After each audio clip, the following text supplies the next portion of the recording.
It seems like just the other day that India was the fastest growing economy in the world. It took just a few quarters and an unimaginative and the world's most stringent lockdown to make our GDP crash to the lowest among all the major economies of the world. For sure, very difficult and painful days lie ahead. But if there's one thing that can help us beat the COVID blues, it is attitude. Welcome to this week's Geometric View, featuring 3 examples of fighting a crisis: an actor, a gold medalist museologist and anthropologist, and a pair of woodcutters and tree shapers, all from God's own country, Kerala. And we also speak to a recruitment firm based in Connecticut, US, hiring from India and the US.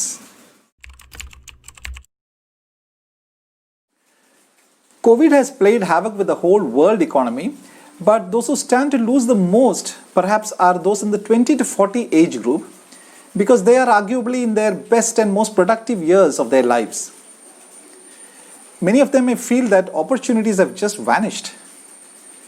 But like American comedian Milton Berle says, if opportunity doesn't knock, build a door.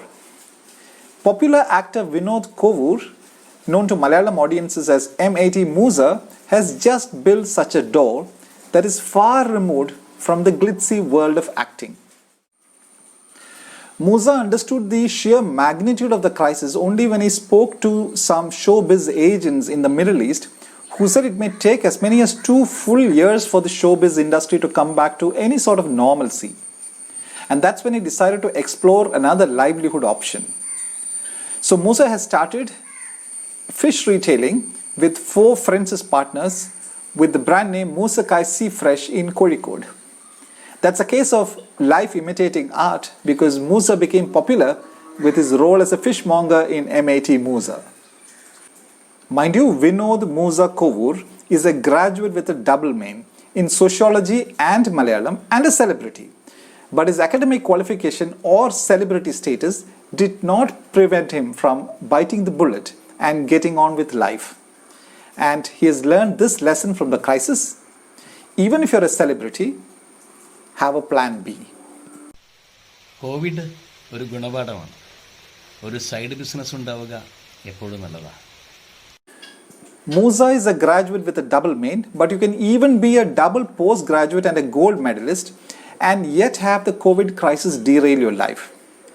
N.K. Ramesh, a young man from Varikoli near Vadakara in North Kerala, is a graduate in history, an MA in anthropology from the Kannur University, and the gold medalist of the Aligarh Muslim University's class of 2015 in the MSc Diploma in Museology. Since 2015, Ramesh has been working as a museum guide, a temporary job, with the Kerala Archaeology Department's Kunyali Marekkar Museum at Kottakal. He had just written an examination for a museum curator's job, a permanent job. That's when COVID struck, all museums were closed, and Ramesh lost his livelihood. To say that Ramesh is a double postgraduate and a gold medalist actually does not capture the total sweep and significance of what he has overcome to reach where he has. He comes from a family with severe financial hardship. He has lost his father, has 2 special brothers, and Ramesh and his mother have worked really hard to make both ends meet. His mother gets a meager welfare pension, and one of his disabled brothers gets a disability pension of 200 rupees a month. You heard? So the gold medalist, museologist, anthropologist, historian, who can reel off facts and figures and dates from the Paleolithic age, the Mesolithic age, and the Neolithic age, has turned to dehusking coconuts for a living. He dehusks about 1,000 coconuts a day for 800 rupees. And even that job doesn't come every day. Heart-wrenching? Not if you can take setbacks in your stride like N.K. Ramesh. ആപത്ത് സമ്പത്തായിട്ട് കരുതി നമ്മൾ ജീവിതത്തെ ബലപ്പെടുത്തി മുന്നോട്ട് കൊണ്ടുപോകുക എന്നുള്ളതാണ് നമ്മുടെ പ്രധാനപ്പെട്ട ലക്ഷ്യം. അതിന് ഏത് ജോലി ചെയ്യാനും നമ്മൾ തയ്യാറാകുകയും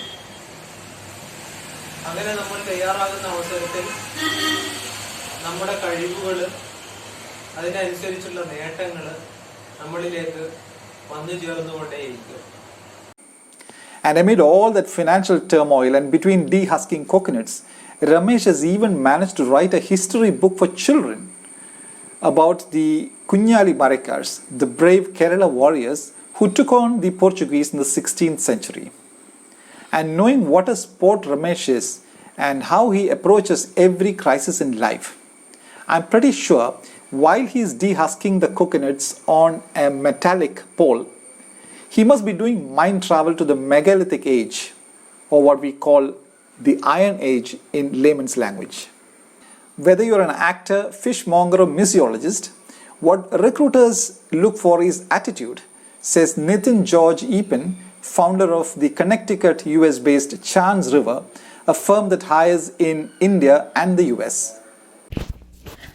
Attitude, hard work, and tenacity are the key ingredients to success, I would say, whether it's in life or at work. And it's got nothing to do with your IQ, though. Nobody cares about the marks that you score and all. Those are just filtration systems or just ways to get your foot in the door. But after that, it is purely what you do at work, and most of that depends on your hard work and your attitude.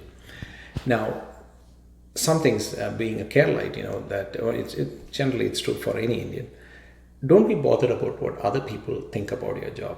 You just have to think, are you doing legal, ethical work? Is it something that you like? Then don't worry too much about what other people think. As an example, it happens to a lot of the founders who are hiring people. They find that it's hard to get people outside of, in the IT field, outside of Info Park or Techno Park. Why? Because employees want to get an alliance in the marriage market. In the marriage market, they say that they would get a better alliance if they're working inside Technopark or Info Park. I would say never even pick a spouse or a family that chooses a building over the kind of work that you do. Forget graduates and double postgraduates. Attitude takes you places in whatever you do. Like the interesting case of the duo of T.N. Prasad and Jinto Viji from Vannapuram near Todupuzha, Kerala. What do they do for a living? They cut trees and also shape trees by chopping large branches. And what makes them special? Their professionalism and attitude to work. Jindo trims tree branches and Prasad brings down the trunk. They work from 8 a.m. to 1 p.m. only, that's 5 hours a day. Jindo charges 2,500 rupees a day. Yeah, that's a cool 75,000 rupees per month. And at any given time, he does not have dates for weeks together. And they are so professional in their attitude to work that no farmer who hires Prasad and Jinto even bothers to supervise them.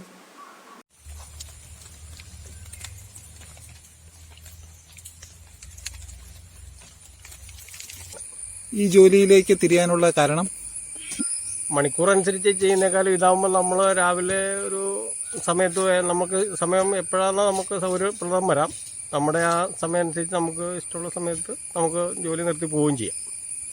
നമ്മൾ ഏത് തൊഴിൽ ചെയ്യുന്നവരോടും എന്താ പറയാനുള്ളത് ജിൻഡോയ്ക്ക്? ഏത് തൊഴിൽ ചെയ്യുന്നവരോടും പറയാനുള്ളത്, അധ്വാനിച്ചാൽ നമ്മുടേതായിട്ടുള്ള എല്ലാ കാര്യങ്ങൾക്കും ഒരു വിജയം കണ്ടെത്താൻ സാധിക്കും. അധ്വാനത്തിലൂടെ മാത്രമേ എന്തെങ്കിലും നേടാൻ സാധിക്കുള്ളൂ എന്നാണ് എൻ്റെ ഒരു കാഴ്ചപ്പാട്. COVID has put all of us in the gutter, but like Oscar Wilde said, some of us are looking at the stars. Like Vinod Kovur, N.K. Ramesh, T.N. Prasad and Jinto Viji. Before signing off, let me leave you with this visual of cricketer John T. Rhodes, who's a man known as attitude personified. During his playing days, he raised cricket fielding to a fine art. Now see how he's approaching his job as fielding coach of Kings 11 Punjab at the age of 51 in Dubai this week.